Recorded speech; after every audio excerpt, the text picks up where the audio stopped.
মালিক রে, আমি বড় পাপী, আমি বড় গুনাহগার। ও দয়ার আল্লাহ, আমি 10 বছর তোমার গোলামি করি নাই, আমি 20 বছর গোলামি করি নাই।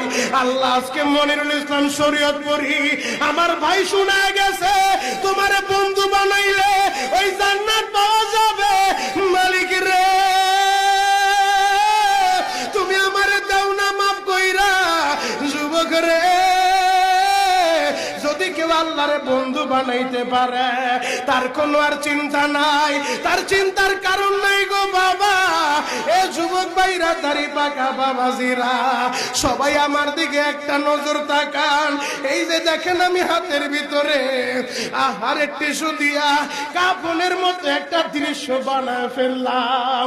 এমন একটা কাপড় আপনার শরীরে একদিন